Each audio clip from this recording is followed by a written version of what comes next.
Olá pessoal da rede, boa noite. Nós estamos começando mais uma aula de Ciências Humanas. Nós vamos falar um pouquinho na aula de hoje sobre a escravidão no Brasil. Bom pessoal, nesse quarto período, eu resolvi dividir o conteúdo de História em três partes que eu considerei importantes. A primeira delas é a escravidão no Brasil. Acho um tema muito relevante de a gente trabalhar. Depois a gente vai trabalhar de maneira também bem resumida o período da ditadura militar no Brasil. E por fim, a gente trabalhar história local, certo? Eu quero deixar bem claro que o meu objetivo é aprofundar um pouco mais a história local. Então, para isso, a gente vai dividir essas aulas de escravidão do Brasil em dois momentos. Vou tentar resumir, vai ser algo mais resumido.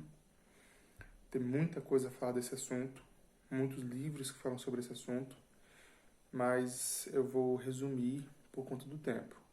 Assim como também a questão do período dos militares, da ditadura militar aqui no Brasil. Então eu vou fazer também um resumo dos principais acontecimentos, fatos, enfim, aquilo que eu considero importante para vocês. E para a gente focar logo, agora em novembro, no mês que vem, a história local, certo? Então, para trabalhar com vocês escravidão no Brasil, vou me basear mais num livro de um historiador chamado Jaime Pinsky, historiador brasileiro, intitulado Escravidão no Brasil.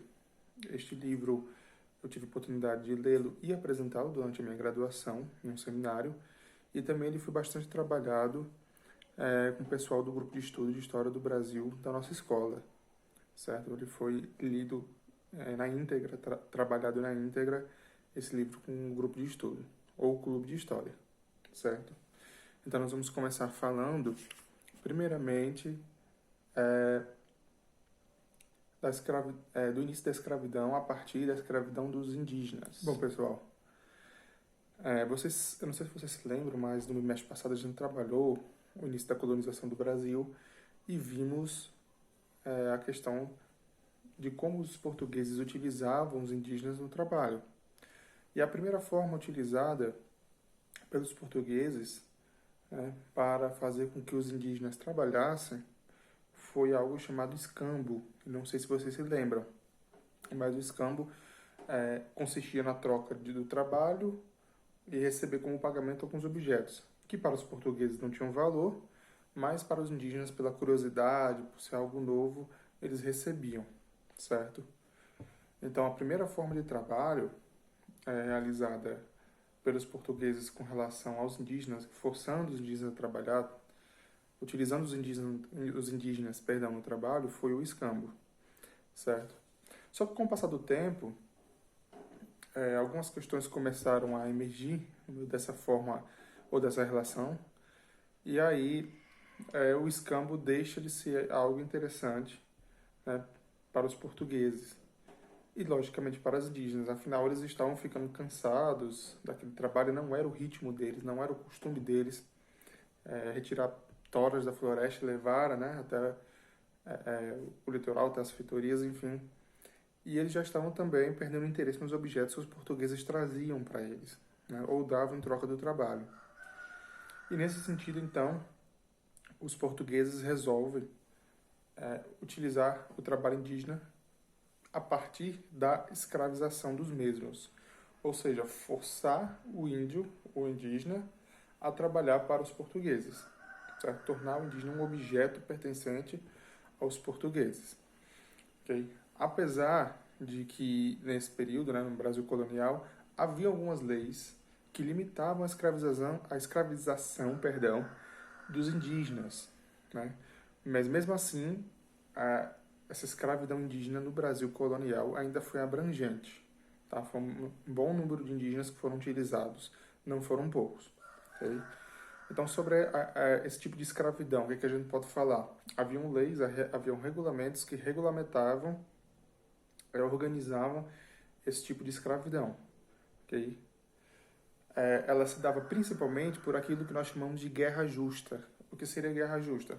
Quando uma tribo indígena era considerada hostil para com os portugueses, os portugueses, pela lei da própria coroa portuguesa, tinham o direito de guerrear com aquela tribo e os sobreviventes daquela tribo seriam levados como escravos, certo? Isso é a chamada Guerra Justa. E os indígenas também acabavam prestando trabalho aos portugueses, não só a partir da escravidão, mas também pela exploração dos jesuítas. Os padres jesuítas exploravam o trabalho indígena, porque na cabeça dos padres jesuítas, o trabalho, né, era algo bom, que dignificava, talvez trouxesse um pouco de civilização aos indígenas. Então eles forçavam os indígenas a trabalhar, certo? Por que a escravidão indígena acabou? Ela durou um curto período de tempo. Ou melhor, ela não acaba de fato, literalmente falando, mas a mão de obra indígena é substituída em massa pela mão de obra de africanos, certo? Então, por que essa escravidão, por que os portugueses resolveram comprar o escravo da África, ao invés de continuar utilizando os indígenas como seus escravos, né? Então, nós temos alguns fatores, como o fato das tribos ficarem mais arredias, então os indígenas passaram a atacar mais, passaram a se defender mais, passaram a se distanciar, enfim, ficarem mais agressivos para com os portugueses. Além disso, nós sabemos que as guerras justas e também o contato do português com o indígena fazia com que, ou fez com que muitos índios acabassem morrendo, né, a partir de doenças, enfim. Então, a dizimação dos indígenas, a morte em alto grau, em alto número dos indígenas, foi um dos fatores, porque a mão de obra ia acabando, certo? E também a proteção dos jesuítas, tá? Então, os indígenas, eles eram vistos pela Igreja Católica, mais especificamente pelos jesuítas, como um ser, como algo que poderia ser catequizado de maneira mais fácil, não é? Então, o objetivo dos jesuítas também era tornar os índios católicos. Então, para isso era necessário acabar com a escravidão de indígenas, acabar ou diminuir, pelo menos, essa escravidão. Okay? Então, esses foram os principais fatores que levaram ao fim do uso do indígena como escravo no Brasil colonial. A gente vai falar um pouquinho, pessoal, da questão do escravo negro, né, do escravo africano. Nós vamos dividir, né, como eu já disse, em duas partes. Nós vamos começar a falar hoje algumas questões sobre a escravidão de africanos e na próxima aula a gente vai aprofundar um pouquinho. Então, como eu disse, é um resumo. Então, eu não vou detalhar muitas coisas, eu não vou muito específico, só de fato se eu sentir alguma necessidade de alguma característica, algo enfim, que eu considere que seja importante para vocês, tá? Bom, então, os escravos africanos, né, eles foram trazidos, o principal objetivo de trazê-los a princípio era utilizá-los para trabalhar nas lavouras de açúcar, né, na produção do açúcar, plantio e colheita, e na produção da cana-de-açúcar, e na produção do açúcar, né, a partir dos engenhos. Então, nós falamos há umas aulas atrás, vocês podem assistir se quiserem novamente, que o cultivo, né, da cana-de-açúcar foi o principal produto que os portugueses utilizaram na primeira parte da colonização brasileira, certo? Então, eles acharam nesse material, enfim, nessa planta, enfim, o principal objeto de cultivo, porque o açúcar, como eu já havia dito anteriormente, era um produto valiosíssimo na Europa, era uma espécie valiosíssima. E valia tanto, a comparação chegava até a compará-lo com o ouro, né, no sentido do seu valor. Então, precisava-se de mão de obra para trabalhar nas lavouras de açúcar. A escravidão dos indígenas acontecia, mas foi combatida de certa forma, né, não acabou, os indígenas não deixaram de ser escravos, alguns outros serem escravizados, mas diminuiu, né, pelas razões que já havia dito agora há pouco. Então, foi necessário trazer mão de obra. E aí, qual foi a mão de obra que os portugueses escolheram? O africano, certo? Então, um outro fator que levou a coroa portuguesa a usar essa mão de obra, a escolher essa mão de obra, é o lucro gerado pelo tráfico negreiro. Então, como é que isso acontecia? Inclusive, tem algumas pessoas que falam, mas aí eram os próprios negros que capturavam eles mesmos e vendiam como escravo, tentando isentar os portugueses ou os europeus de culpa pela escravidão moderna. Mas não é bem assim, tá? Havia sim uma cultura ainda de escravidão na África, em parte da África, ou parte do continente africano, e essa cultura era muito parecida com a escravidão antiga, ou a escravidão que a gente trabalha na antiguidade, certo? Lá da Grécia, da Roma antiga. Era uma escravidão por dívidas, ou principalmente uma escravidão a partir de guerras. Então, duas tribos rivais ou duas etnias entravam em guerra, a tribo que vencia, ou a etnia que era vencedora, ela tinha o direito de escravizar os sobreviventes, se assim o quisesse. Okay? Pilhavam os bens, roubavam os bens e escravizavam os sobreviventes. Okay? Que é diferente da relação de escravidão que foi estabelecida no Brasil. Tá certo? É diferente. A gente vai entender isso aos poucos. Okay? Então, apesar de serem alguns negros, alguns grupos que capturavam outros para serem escravizados, e isso não diminui o peso da escravidão e nem diminui, e muito menos diminui o peso dos europeus nesse sentido. Afinal, se houve um grande número de escravos capturados ou de pessoas capturadas no continente africano para se tornarem escravos nas Américas, a culpa disso também recai sobre os europeus que pagavam, que iam atrás dessa mão de obra. Ok? Bom, então, os escravizados eram capturados no continente africano, levados para os portos, para as feitorias, eram separados e embarcados nos navios negreiros. Essa viagem durava, se eu não me engano, 2 a 3 meses, ou até mais do que isso, do continente africano até aqui o Brasil, os principais portos ali em Salvador, enfim.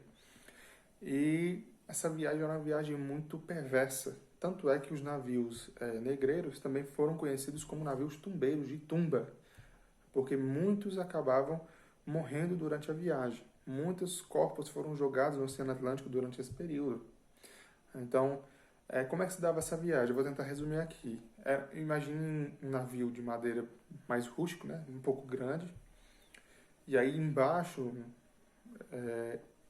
do navio, na parte inferior do navio, estarem centenas de pessoas, talvez até milhares de pessoas, jogadas, acorrentadas, em espaços em que provavelmente não conseguiam nem ficar sentados ou acomodados direito. Então não era uma viagem confortável para começar. Era uma viagem muito apertada, os navios vinham lotados, sem espaço, porque afinal isso era lucro para os traficantes e mão de obra necessária para os senhores de engenho. Então, nesse sentido, as viagens elas eram muito brutais. Né? Os navios lotados, sem espaço para acomodação, a alimentação era pífia, certo? Eles mal eram alimentados, eram subalimentados, digamos assim, e viajavam em condições subhumanas. Afinal, você está preso, acorrentado, se muito sentado, não podia deitar, e aí em meses, você tem a necessidade de fazer as suas necessidades fisiológicas, né? Se você se alimenta, se você bebe um líquido, você precisa ir ao banheiro, digamos assim. Então, se o escravo estava acorrentado, se o escravizado estava acorrentado, ele não tinha espaço mal para se mexer, mal para deitar, onde é que vocês acham que ele fazia as necessidades? Ali mesmo. Então, imagine um cheiro daquele navio.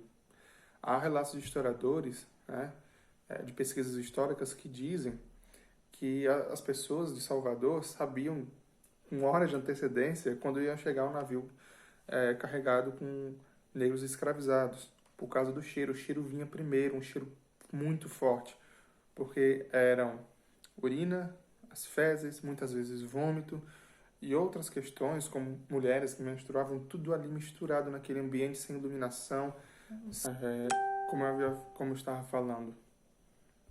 Vômito, urina, fezes, mulheres que menstruavam. Então, tudo isso num local, num espaço sem iluminação, num espaço em que mal entrava vento, digamos assim, não tinha uma corrente de vento assim livre passando, suor, tudo isso misturado. Então, olha as condições em que essas pessoas eram trazidas para cá. Condições de fato subhumanas. E aí, onde tem muita urina, fezes, enfim, vômitos, tudo isso, lógico que doenças se alastravam ali. também pela má alimentação deles, pela desnutrição, perdão. Alguns até chegavam aos navios, embarcavam feridos, e então muitos acabavam morrendo. Aproximadamente 400 mil pessoas foram mortas durante essa travessia, nesse período que, salvo engano, são de 300 anos, em que a escravidão esteve legitimada no Brasil. 300 anos de escravidão, 400 mil mortos só na travessia, sem falarmos, é claro, dos que chegavam aqui e morriam posteriormente, logo após a chegada, e os outros que morriam a partir do momento em que trabalhavam, enfim, na sua vivência. Bom, pessoal, nós falamos agora sobre a questão das viagens, né? Então, quando os escravizados chegavam no Brasil, eles eram, para começar, aqui dentro da própria organização, ou para evitar revoltas, eles misturavam etnias, tá? Então, pessoas de línguas diferentes, religiões diferentes, culturalmente diferentes, chegavam ao Brasil misturadas, separadas dos seus familiares, ou de algum conhecido que pudesse estar ali naquele momento, e eram vendidos, né? E aqui recebiam um novo nome e eram obrigados a trabalhar, certo? Só deixando bem claro algo que eu ia esquecendo, é que nós temos a noção que o continente africano, né, é um continente que sofre, é um continente pobre, e nós imaginamos que naquele período o continente africano seria um continente já pobre, tal, mas não. Existiam reinos no continente africano, reinos ricos, estruturadíssimos, avançados, certo? E que foram posteriormente destruídos com o colonialismo europeu e com o neocolonialismo, que acontece no século, salvo engano, no final do século XIX, início do século XX. Tá? Com relação ao trabalho.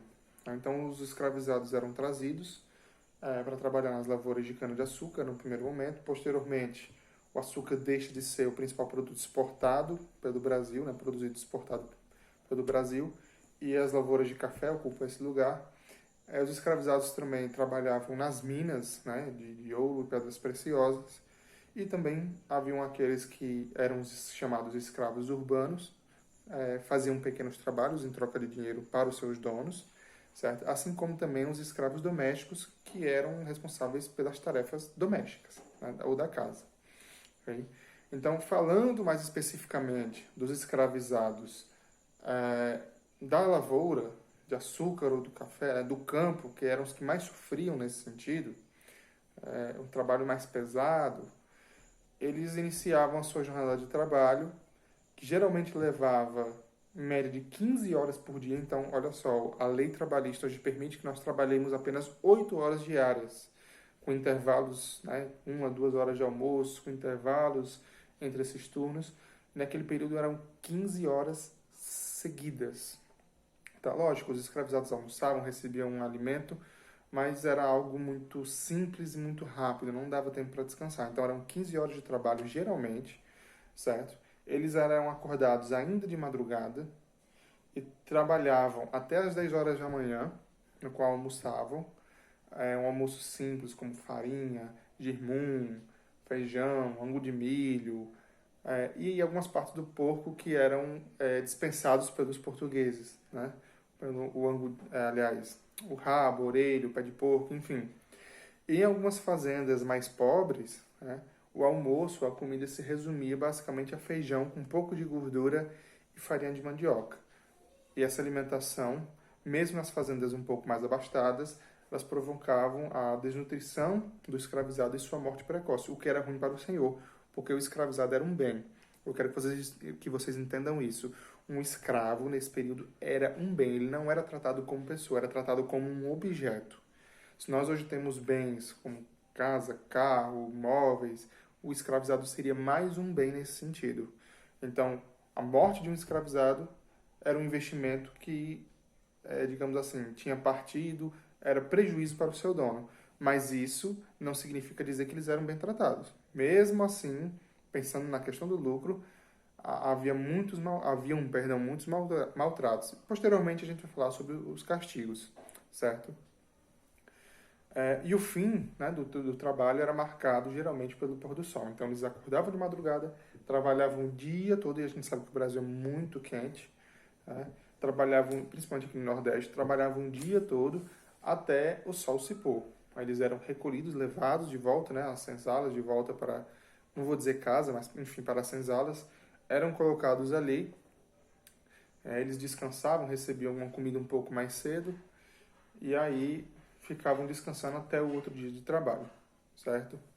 Com relação à moradia, será o último tópico que a gente vai tratar na aula de hoje. A semana que vem, ou em outra oportunidade, nós vamos tratar mais alguns tópicos para encerrar o conteúdo, certo? E os escravos, como já foram retratados em algumas novelas, enfim, séries, eu não sei se vocês acompanham, eles habitavam nas chamadas senzalas. As senzalas eram tipo uma construção longa, sem janelas, apenas com portas, certo? Na qual os escravos ficavam lá. Geralmente eles não tinham cama, logicamente, ou rede, era um estrado, uma coisinha assim que eles cobriam para não se deitar totalmente no chão. Mal tinham bens, né, posses, eram poucos que possuíam, e se misturavam ali, deitavam ali, apesar de geralmente haver separação entre homens e mulheres, tá? E em alguns casos, alguns casais, né, alguns escravizados que eram casados, que tinham filhos, eram construídas para eles algumas casas como se fossem casa de taipa, perdão, para que eles tivessem um pouco mais de privacidade, né? Quando, sobretudo, o interesse do fazendeiro, do dono dos escravizados, era que eles reproduzissem mão de obra, né? Então, as senzalas e essas casas eram geralmente construídas próximas à casa grande ou à casa do senhor, né? Então, isso era perigoso, de certa forma, porque se houvesse uma revolta era mais fácil deles tentarem invadir a casa, fazer um mal à família do senhor e tal. Mas isso tinha uma lógica. Por quê? Porque a casa sendo próxima era mais fácil do senhor vigiar o que estava acontecendo, se estava havendo fugas, enfim. Em alguns casos era possível sentir o cheiro, o odor das senzalas, os sons que eram feitos ali, os barulhos. A casa do senhor recebia todos esses sons, todo esse odor pela proximidade. Mas, como repetindo, né, isso era algo estratégico para ficar de olho nos escravizados. Ok? Pessoal, então por hora é isso. Espero que essa aula tenha sido proveitosa para vocês. Próxima semana ou próxima aula a gente vai tratar de mais alguns temas, certo? Como eu disse, é algo bem resumido, mas eu quero tratar sobre a resistência, porque a gente tem a noção de que os escravizados aceitavam isso, né? Tipo assim, tudo bem, eu estou escravizado, então vou... Não, havia resistência. Nós vamos falar um pouquinho também dos castigos e de outras questões que achar pertinente, certo? Então, um abraço, espero que vocês tenham gostado da aula, qualquer dúvida eu estou à disposição.